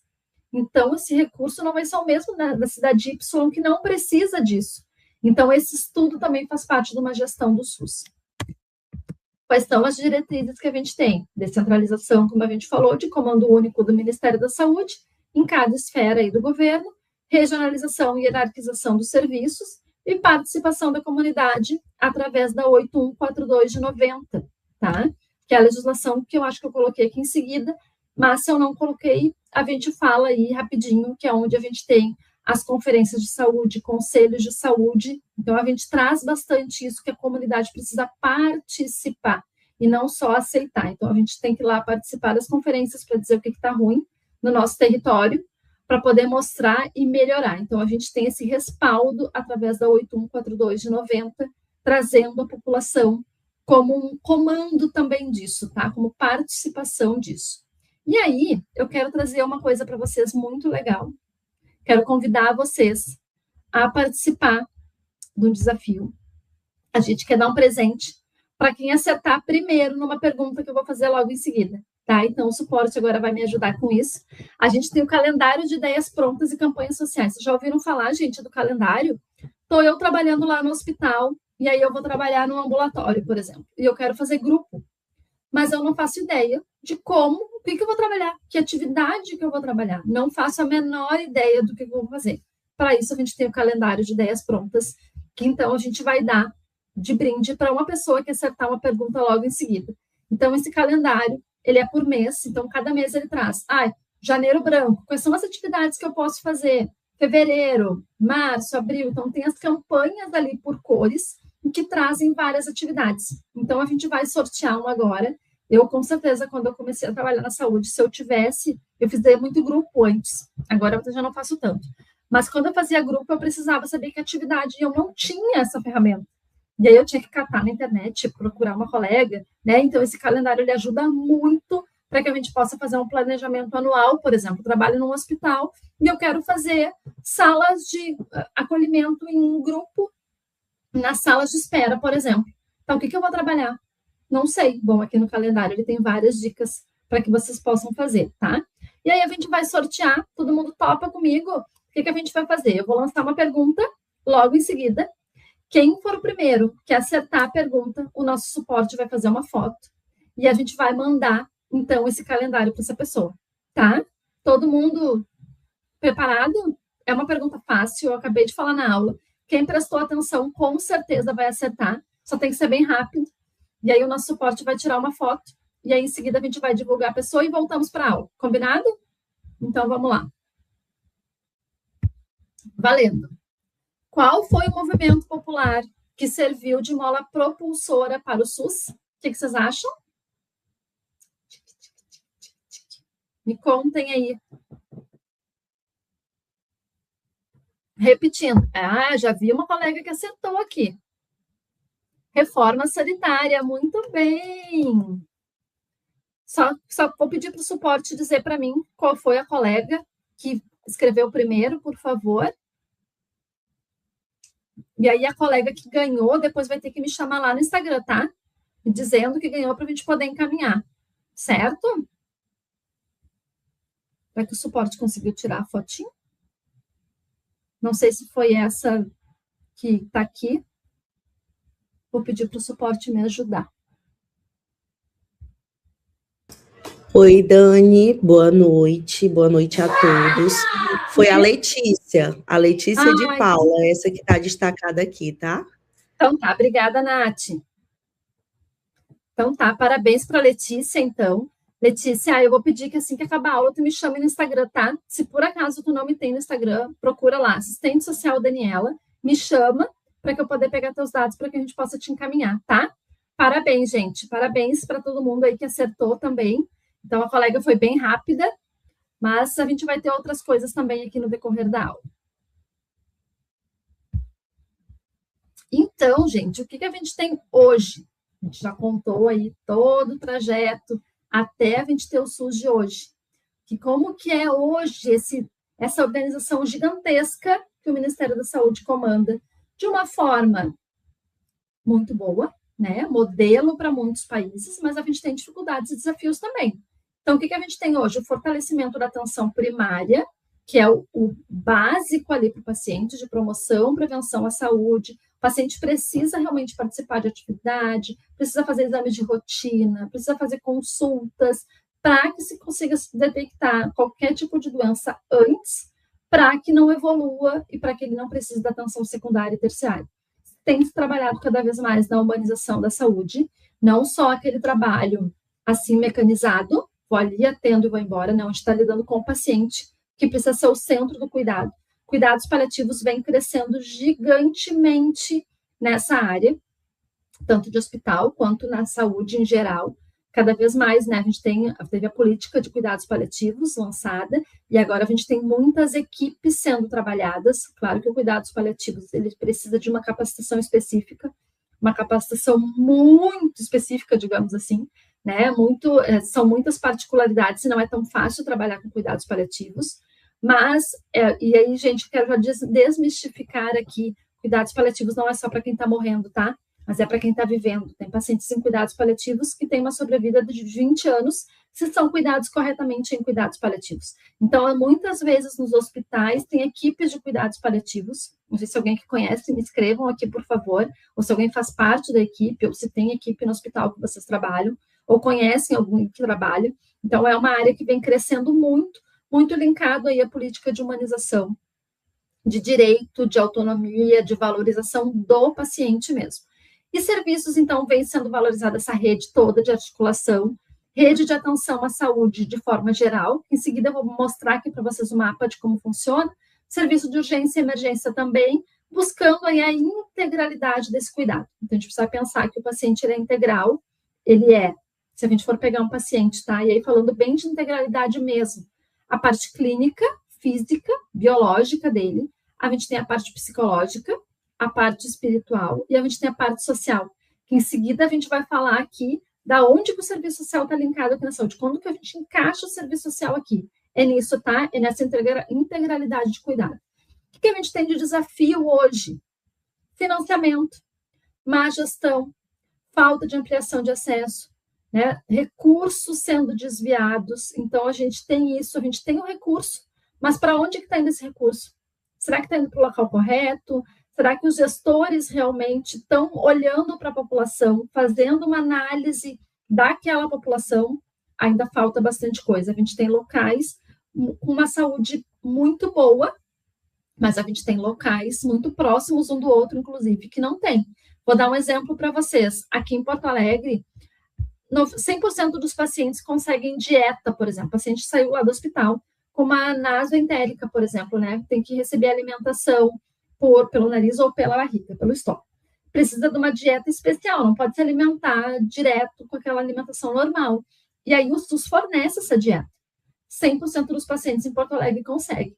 Numa cidade vizinha, aqui do lado, não consegue, porque é uma má gestão daquela cidade. Então, a gente tem isso, tá? Essa, assim, como é que eu posso dizer? Essa desorganização, né? Essa desigualdade entre as regiões também por uma falta de uma má gestão, falta de verba, claro, tudo é muito caro na saúde, muito caro, mas se tivesse uma boa gestão, um bom planejamento, um bom atendimento primário, para que se não gastasse tanto no atendimento terciário, porque o hospital custa muito, então seria muito mais fácil para a população. Mas a gente ainda tem um desafio, a gente evoluiu muito, mas ainda precisa ainda evoluir muito mais para poder atingir uma universalização para todo mundo. O que a gente tem no Brasil, então? 2 polos, como eu falei para você, saúde pública e saúde privada. Hoje, 80% da população dependem exclusivamente do SUS. 80%. Mas a gente tem 20% que é linkado a alguma operadora de saúde. Porém, desses 20%, pelo menos 15%, 15 não, eu diria assim que desses 20% que tem atendimento particular, não é particular, não é tirado do seu bolso. Geralmente são essas pessoas que têm plano de saúde, são vinculados à sua empresa que trabalha, e aí a sua empresa banca isso como um benefício para a pessoa, né, para o funcionário. Então, poucas pessoas realmente conseguem bancar um plano de saúde, porque isso é muito caro no Brasil. Então, hoje a gente tem mais ou menos 80%, esse número era um pouquinho menor, era 75% da população. Só que a gente teve a Covid, né? A gente teve aí um valor muito grande de aumento das operadoras de saúde, a população com uma condição menor também. Então, isso acabou trazendo uma diminuição para as operadoras de saúde. Então, hoje a gente tem mais ou menos 80% da população dependendo exclusivamente do SUS. Falando para vocês como que funciona essa rede. Bom, temos o SUS lá criado, temos a integralidade, temos a articulação, temos tudo isso. Mas como que isso é desenhado, essa rede? Assim, dessa forma que está aqui. O hospital está no meio, mas ele não é porque ele seja mais importante, tá? É porque a nossa aula, que como é hospital, eu deixei o hospital ali no meio. Mas não, tá, gente? Na verdade, a gente tem uma articulação com todos os serviços de saúde, que é o RAS, Rede Assistencial à Saúde, é onde a gente faz o link de todos os serviços de saúde do SUS, da política de saúde. Então, a gente tem atenção domiciliar linkada ao hospital, linkada ao CAPS, UBS, centro especializado, UPA, SAMU, Secretaria de Saúde e muito mais. Tá? Então, esses serviços eles são articulados porque o paciente ele sai de um hospital. Eu, como assistente social, eu preciso linkar esse paciente a um CAPS. Eu preciso encaminhar ele, conversar com o assistente social da UBS, que vai acompanhar ele em casa. Eu preciso linkar para uma deshospitalização segura, se ele vai sair para atenção domiciliar. Eu preciso articular com a Secretaria de Saúde para conseguir recurso ou para uma UBS. Eventualmente, ele vai vir de novo para o hospital através de uma SAMU, e eu preciso também ter essa articulação. Então, pensem isso aqui como espaços de trabalho do assistente social, tá? Olha quanto é amplo. Então, temos níveis de atendimento também. Lembra que a gente falou ali que era hierarquizado? Então, a gente tem por níveis de tecnologia também, tá? Então, a gente tem a atenção primária, a UBS, que não tem tanta tecnologia. A gente tem a secundária, centro especializado, UPA e SAMU, um pouco mais de tecnologia, e o terciário, que são os hospitais de grande porte. Então, a gente tem uma alta tecnologia, ressonância, tomografia, cirurgias, né, procedimentos, maternidade, centros oncológicos, então estão todos lá no terciário. Então, a gente tem essa estrutura de nivelação de saúde no Brasil. Dúvida, gente? O que vocês acharam? O que vocês acham até aqui? Agora, em seguida, a gente vai entrar no serviço social propriamente, ou como que o serviço social veio até o período que a gente está hoje. Me contem. SUS é o melhor sistema do mundo. Policlínica secundária é porque é centro especializado.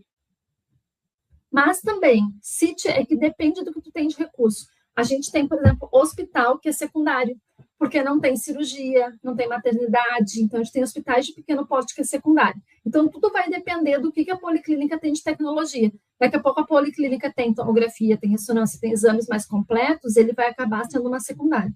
Agora, se for só clínico geral, por exemplo, ele é atenção primária. Ele já tem outras especialidades, ele acaba sendo secundária, tá?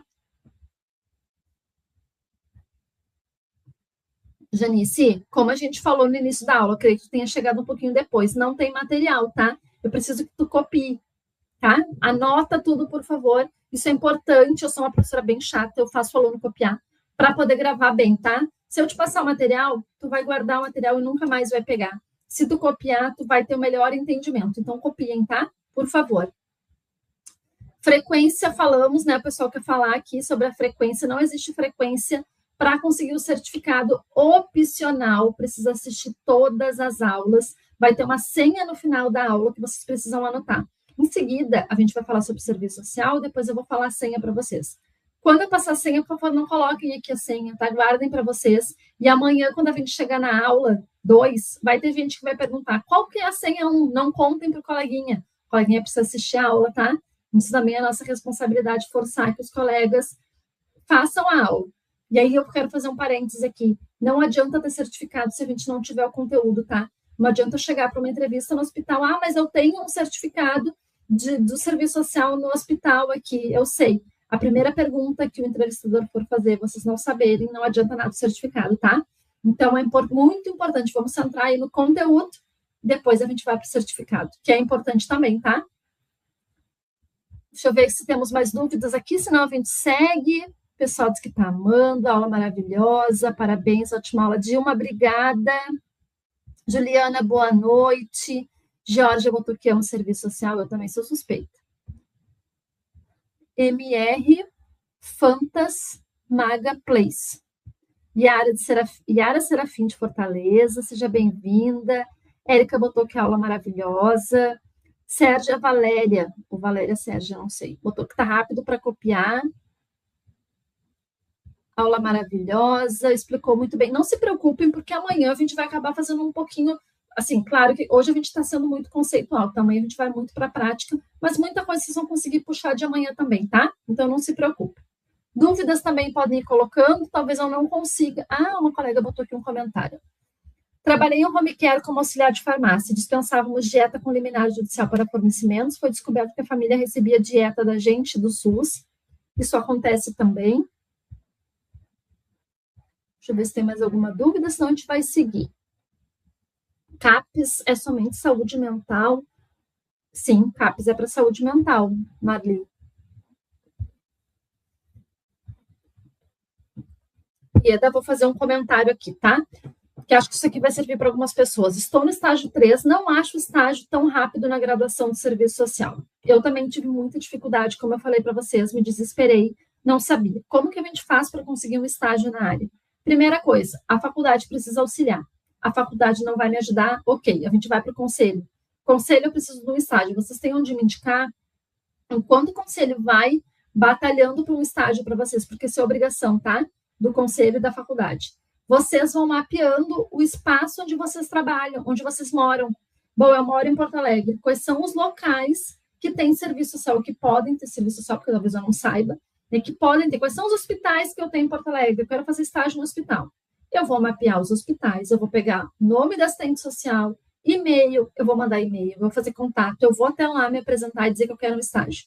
Tá? Então, a gente começa dessa forma para poder facilitar. Vai ser fácil? Não.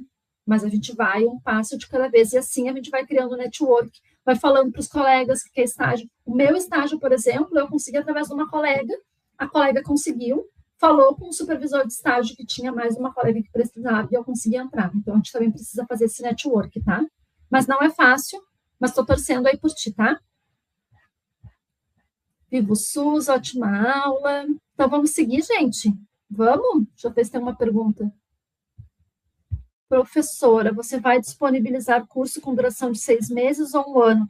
Socorro, tu está falando do curso avançado? O avançado a gente vai falar amanhã, tá?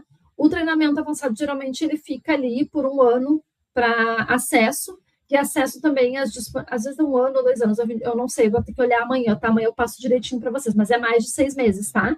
Acesso às aulas e material bem extenso, tá? Porque é bastante conteúdo no treinamento avançado, bem extenso mesmo. Isso aqui hoje é só um spoiler muito pequenininho do que a gente tem lá dentro. Então, vamos lá, vou seguir, tá? Depois eu volto aqui para as perguntas. Porque da agora a gente vai falar assim, o que é saúde? E aí a gente vai começar a entrar no serviço social. O que é? Se alguém perguntar para vocês hoje, o que é a saúde? Eu não sei. O que é? Muita gente vai me dizer, eu não faço ideia. Então, saúde é assim, eu estou doente ou não estou doente. Não é, tá? Esse conceito de estar doente e não estar doente caiu por terra já há mais ou menos alguns anos.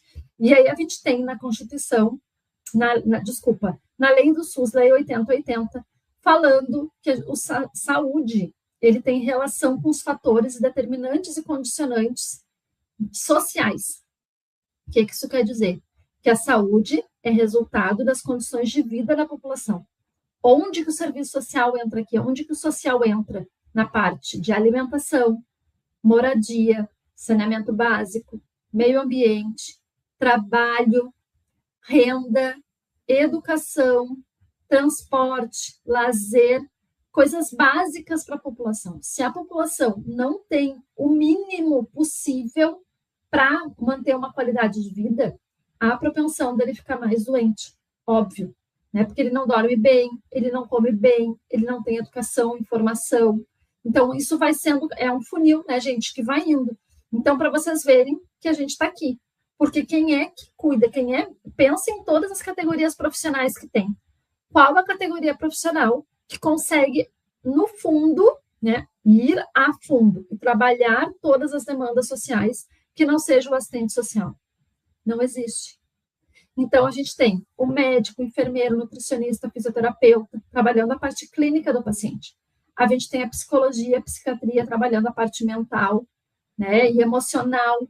A gente tem outras especialidades trabalhando outras partes aí do usuário, do paciente, da família. Mas quem é que trabalha esses determinantes sociais para que a gente possa dar um passo aí na melhora de vida, melhorar a qualidade de vida e bem-estar desses pacientes? Somos nós. Pensem que se não tiver assistente social para trabalhar isso aqui, como é que é?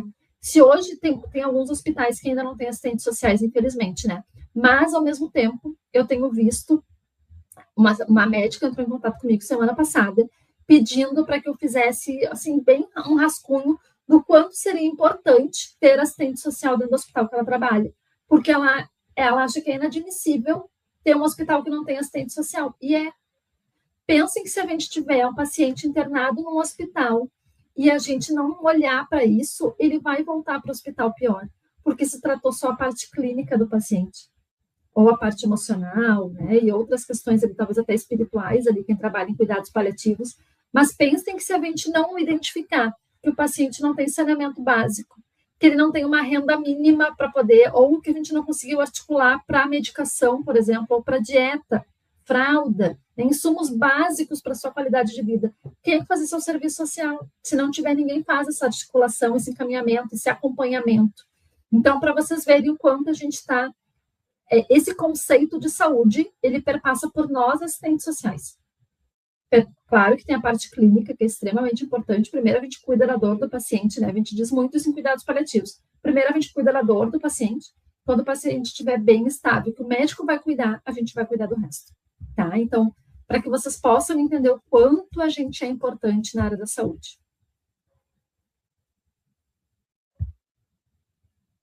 POP, uma colega perguntou se a gente vai falar do POP. POP a gente vai falar na aula 3, tá? Elusai, desculpa se eu estou falando errado o nome, tá? Mas a gente vai falar na aula 3, sobre instrumentos.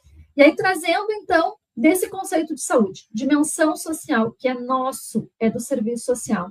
Então, vai englobar os determinantes sociais e condicionantes de saúde, as expressões da questão social que a gente aprende lá na faculdade, gente. Vocês lembram o que é isso? O que são as expressões da questão social?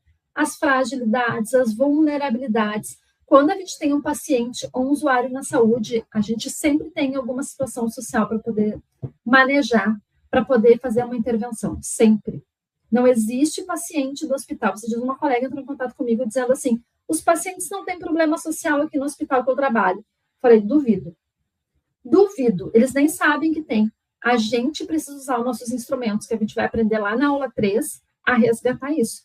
Mas todo paciente que tem um processo, vive esse processo de saúde e doença, tem algum fator social que a gente possa orientar. Seja na rede pública, seja na rede privada, tá? A gente sempre tem que orientar. Sempre tem que ouvir, sempre tem que fazer um acolhimento, a gente pode trabalhar as relações sociais que se fragilizam muito. Então, sempre tem, tá?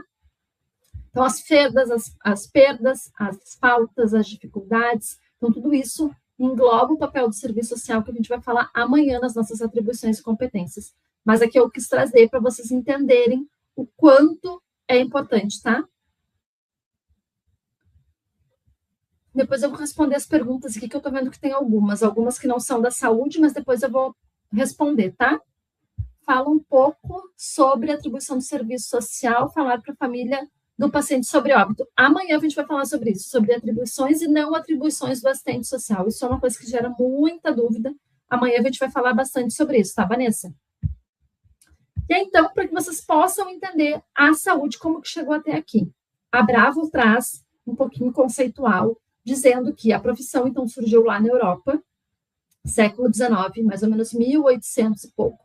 Surgiu lá na Europa, depois veio para os Estados Unidos, 1900 e pouco, temos aí a Mary Richmond, né, que a gente fala bastante, lá nos Estados Unidos, trazendo um serviço social bem diferente do que a gente tinha hoje, mas, assim, deu um pontapé inicial e foi uma assistente social que até hoje tem uma grande valorização, assim, do serviço social. Eu gosto muito, assim, de estudar a parte dela, porque ela foi um ícone para o serviço social. Assim como a gente tem a Cicely Saunders também, que é uma assistente social europeia, que fala muito, que desenvolveu muito o serviço social em cuidados paliativos. A gente fala muito pouco da Cicely Saunders, e é uma assistente social referência na área de humanização, de acolhimento às famílias. Ela foi assistente social, depois ela fez enfermagem, depois ela fez medicina. Até hoje tem um hospital referência dela em cuidados paliativos, então, na Inglaterra. Então, ela é uma assistente social ainda pouco explorada por nós, mas que para quem trabalha no hospital é importante conhecer aí o papel dela. Então, voltando aqui. Então, a gente teve esses profissionais que trouxeram o serviço social para a área hospitalar. Lá nos Estados Unidos, começou o primeiro hospital a ter um serviço social, foi em 1905, então em Massachusetts, né, bem difícil falar essa cidade. Então, a gente tem aí o Dr. Ricardo Cabot, foi quem trouxe o serviço social. E depois, no Brasil, o que a gente teve? Deixa eu abrir aqui para mim. Lembrando lá da fase tradicional que a gente teve, bem religiosa do país, a gente tem ali, né, vinculado, aqui que surgiu a moça boazinha, tá, gente? As moças boazinhas do serviço social surgiram aqui. E eu vou contar uma coisa para vocês. Quando eu me formei, eu sempre fui muito assim, né? Eu quero botar o serviço social em algum lugar, eu acho que a gente tem que ter espaço. E aí, quando eu me formei, eu mandei um currículo para um grande hospital que a gente tem aqui em Porto Alegre. A resposta foi assim: não precisa de serviço social aqui, porque a gente tem as freiras que trabalham. Pensem quando eu recebi aquilo, recém-formada, e aí eu escrevi muita coisa, assim, né? Acho que hoje eu escreveria de outra forma, talvez, mas eu me posicionei dizendo que não, que o trabalho do serviço social e da Igreja Católica já tinha cortado esse laço há muitos anos. O trabalho do serviço social é muito diferente. E hoje a gente tem nesse hospital 2 ou 3 assistentes sociais. Assim. Então, eu lembro disso que lá, há 18 anos atrás, essa era a fala de muitos hospitais. Mas isso veio daqui, tá? A gente tinha um caráter muito moralizador, muito de higienização. Isso também surgiu quando as pessoas falam para a gente: a casa do paciente é suja, vai lá dar uma olhada, chama assistente social, porque a família não tem higiene. Gente, cada um, isso é cultural de cada um. A gente só vai se envolver nisso se por acaso isso estiver prejudicando a saúde do paciente. Vou dar um exemplo para vocês. O paciente tem uma doença pulmonar e ele vive no meio do pó. Isso vai atingir, ele vai ficar pior. Então, aos poucos, a gente tem que ir trabalhando a educação em saúde com essa família, como criando estratégias, né? Levando uma cartilha, conversando com a familiar, não dizendo a sua casa é suja, vai lá cuidar, por favor, tira esse pó dessa casa. Não, a gente tem todas estratégias para poder fazer. O assistente social é o melhor estrategista que tem. A gente trabalha em qualquer local fazendo estratégia, né? Seja na parte assistencial como na parte de gestão, né? Como a colega me perguntou hoje, eu sou RT, eu falei, RT é gestão, né? A gente faz estratégia o tempo inteiro e na gestão também é isso. Mas esse caráter conservador ligado à caridade, à filantropia, veio lá no início do serviço social no Brasil, que foi mais ou menos 1930, tá? Em 1945, a gente teve o Hospital de Clínicas, tendo já, né, deu início ao Hospital de Clínicas já com um serviço social bem robusto. Aqui em Porto Alegre é um dos hospitais em que mais tem assistentes sociais, é o Hospital de Clínicas. Eu não sei dizer o número exato para vocês, mas eram 30 assistentes sociais, tá? Não sei se ainda estão com esse número, mas é um número bem expressivo para o hospital, tá? Então, é um dos locais que mais tem essa valorização, e nos outros estados eu sei que também é bem robusto, assim, o número. E aí, então, a gente teve um movimento de reconceituação do serviço social, muito linkado ali com o período da reforma sanitária, tudo muito vinculado. O que foi esse movimento da reconceituação do serviço social? A virada de chave da nossa profissão. A gente queria um movimento sanitário dando saúde para todos, e a gente queria o serviço social saindo da parte católica, saindo do conservadorismo, então foi tudo mais ou menos na mesma época. Então, mais ou menos em 1980, que foi o período ali que se começou a conferência, Conselho Legislação Federal, Constituição Federal, Lei do SUS, que se começou a criar outro serviço social com outro olhar, muito vinculado ao marxismo, que é a nossa teoria principal, nossa teoria base. A gente pode usar outras teorias, tá, gente? Mas a base teórica é o marxismo. E aí a gente teve, então, uma nossa virada de chave, saindo do assistencialismo, do cristianismo, né, da religião, indo para a parte de direitos humanos, de justiça social, a parte ética, política, crítica e propositiva da nossa profissão. E aí a gente teve o regulamento da profissão em 93 e o novo código de ética também, já fazendo essa virada de chave. Então, para que vocês possam entender que a saúde também nos trouxe esse movimento para o serviço social. E aí, então, a gente precisa entender que o serviço social na saúde atua onde a vida acontece, gente. Lá dentro do hospital tem muita vida. O paciente pode estar no hospital, mas tem muita vida pela frente. O paciente pode estar numa OBS, pode estar no CAPS. Então, assim, a saúde, ela permeia um espaço muito abrangente, onde tem as condições sociais e determinantes sociais que vão impactar nesse processo de saúde e doença. O que está impactando? Já trazendo um spoiler da aula de amanhã, onde a gente vai falar assim, do objetivo do serviço social. Ou o que quando o paciente entra lá no hospital, está lá numa UTI, o que está impactando para uma alta segura social desse paciente? O que está intervindo? Quais são as possibilidades que esse paciente tem? Quais são os limites que essa família tem para que esse paciente vá para casa com uma condição segura para continuar o seu tratamento? Então, é isso que a gente precisa pensar. É aí que está o papel do serviço social. Tá? Esse é o gancho que a gente precisa entender. E aí, para que vocês possam entender o quanto é amplo o trabalho do serviço social na saúde, a gente tem mais de 20 espaços só na saúde. Dentro de um hospital, por exemplo, a gente tem vários espaços também. Eu posso trabalhar na enfermaria, posso trabalhar na UTI, posso trabalhar na emergência, centro de hemodiálise, posso trabalhar com cuidados paliativos, posso trabalhar com doação de órgãos, oncologia. Então, só dentro do hospital, eu já falei para você 7 locais, pelo menos. Tá? Posso trabalhar no ambulatório, posso fazer sala de espera. Então, eu trabalho em qualquer local onde tenham pessoas dentro do hospital, pode ter uma área de serviço social. E aí, trazendo de uma forma mais ampla para a saúde. Hospital, UPA, atenção domiciliar, CAPS, SAMU, centro especializado, sistema prisional, cuidados paliativos. Dentro do treinamento avançado, tem uma aula para cada espaço da saúde. E eu fui colocando esses locais e aquilo foi aumentando. Né? Hoje são 20 espaços, tem até uma aula de gestão, por exemplo, lá dentro. Assim, o assistente social trabalha com gestão, né? Que a gente pode trabalhar, se eu tiver conhecimento para isso. Como eu falei para vocês, a gente é estrategista, a gente tem olhar sistêmico, a gente precisa fazer monitoramento, avaliação, indicador, coisas que a gente talvez não aprenda na faculdade, mas que eu coloquei lá dentro do curso avançado, porque isso era uma dor do assistente social, era uma dor minha também quando eu comecei a trabalhar com essa parte. Então, está tudo lá dentro, para vocês entenderem o quanto é amplo o trabalho do assistente social na saúde. A gente pode fazer muita coisa. Só a saúde que a gente acha, a saúde é pequena política. Não, gente, ela é enorme. E ela traz muitas possibilidades para o assistente social. Quero trazer aqui uma indicação de leitura para vocês. Lembra que eu falei da Bravo, que é uma assistente social, que fala muito sobre todo esse contexto histórico que eu resumi aqui para vocês. Dentro do treinamento avançado, gente, tem uma aula para cada pedacinho que eu falei aqui para vocês, tá? Aqui a gente está em mais ou menos 1h30 e eu falei rapidamente. Lá dentro do treinamento avançado é uma aula para cada um desse conteúdo. E aí eu indico esse livro. É só colocar no Google, tá, gente? Serviço Social e Saúde. É um livro grossinho, assim, vou dizer, eu até estava com ele aqui agora há pouco, não sei onde ele foi parar, mas é um livro que cai muito em concurso. Não existe concurso que não caia esse livro, tá? Para o meu mestrado, eu usei ele de cabo a rabo. O meu está todo desenhado, porque eu escrevi muito nele.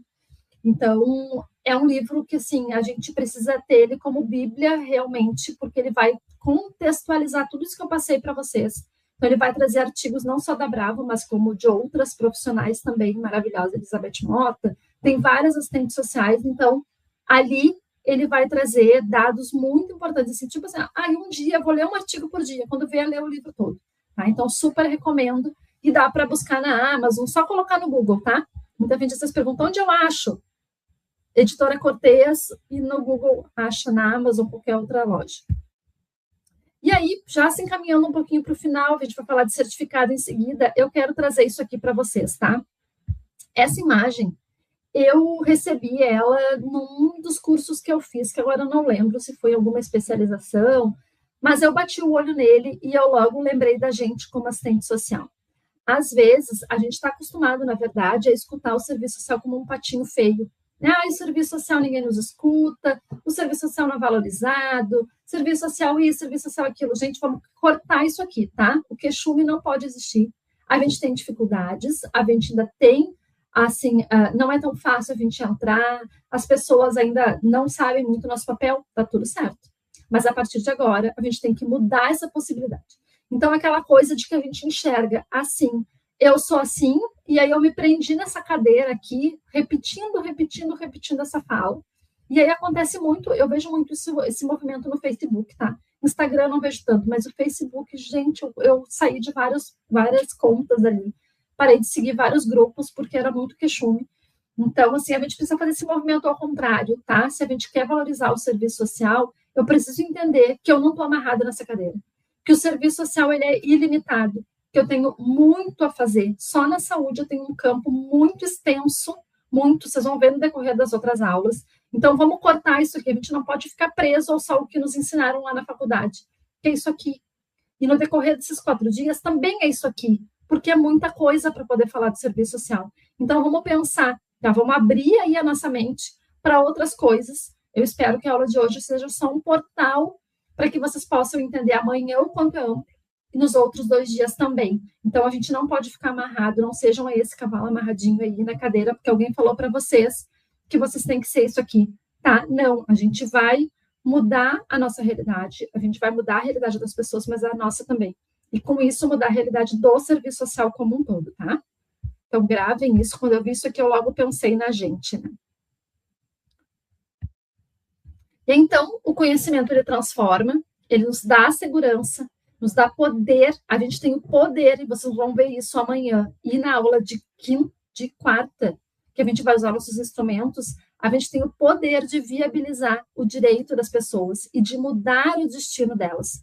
Então, isso vai também nos valorizar individualmente e coletivamente, tá? Então, gravem isso, por favor, que isso aqui é muito importante para a gente. É um portalzinho que a gente tem um spoiler de tudo que eu tenho lá dentro do treinamento avançado. Sim, é um spoiler, mas com muito conteúdo.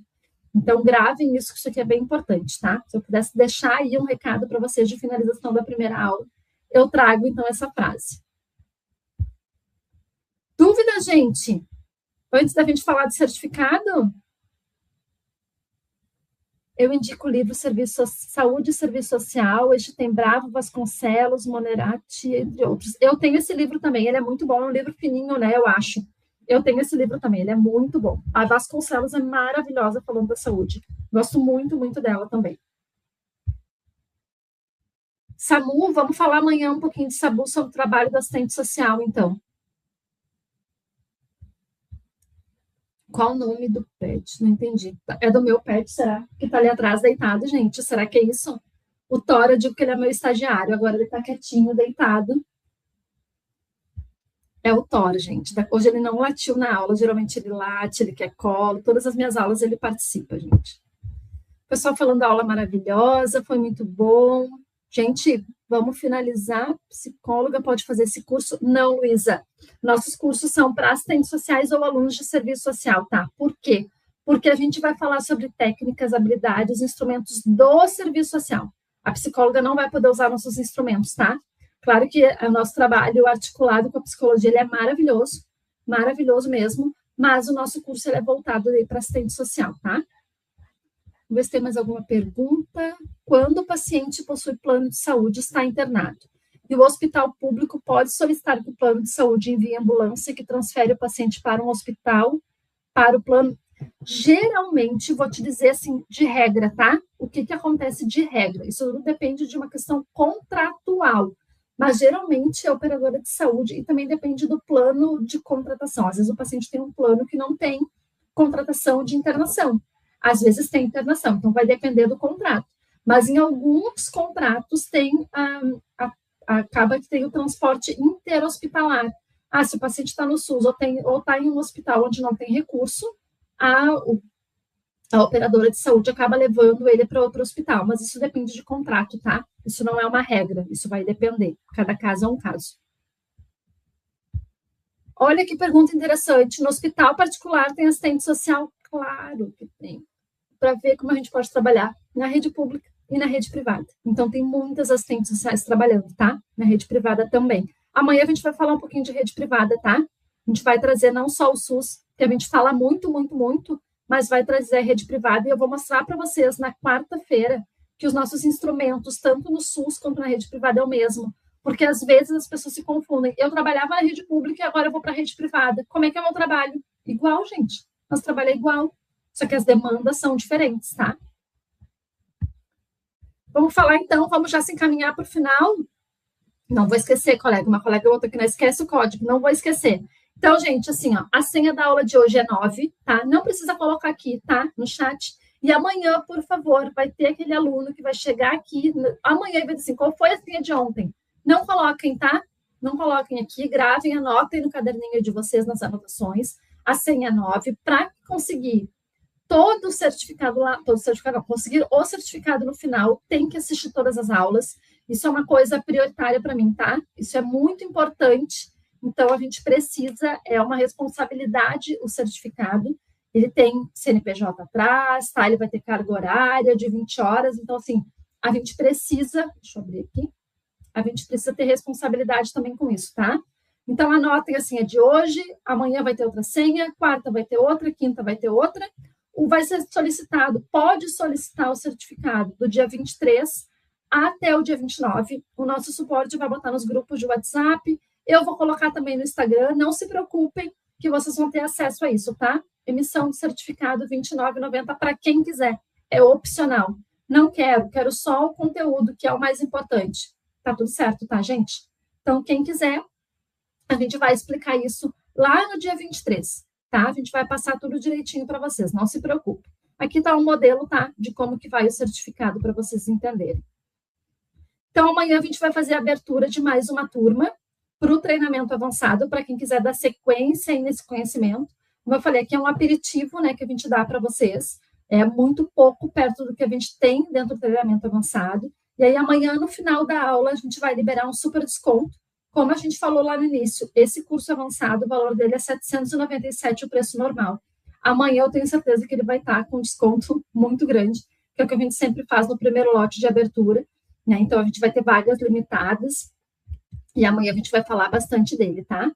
E aí, para a gente poder encerrar, a gente vai postar agora esse post lá no Instagram. Eu vou pedir para vocês, por favor, passarem lá, comentarem, me dizerem o que vocês acharam da aula.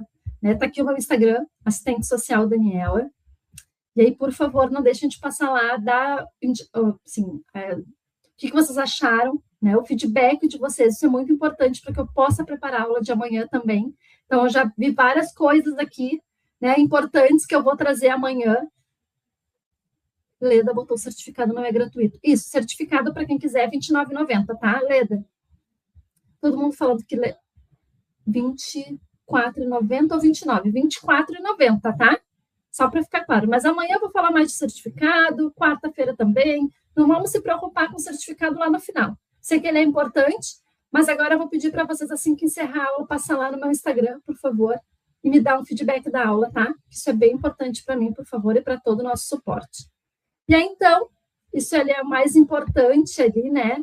É a gente dar o pontapé inicial, que é o que a gente fez hoje, nessa construção de conhecimento, né? A habilidade aí de atuar no serviço social, como eu falei para vocês, não vai se fazer nessas 4 aulas. Ele tem muito mais conteúdo, mas a gente aqui, né, já trouxe um spoilerzinho para vocês, mas é uma jornada de conhecimento que a gente precisa ter. Que, lembrem, a gente tem uma disciplina na faculdade de 6 meses. Então, é impossível a gente passar em 4 dias. É muito conteúdo. Deixa eu ligar aqui, meu ar está ficando quente. Então, é por isso que existe um treinamento avançado, com uma extensão universitária, chancelado pelo MEC, tá, gente? Certificado chancelado pelo MEC, mas isso a gente vai falar amanhã.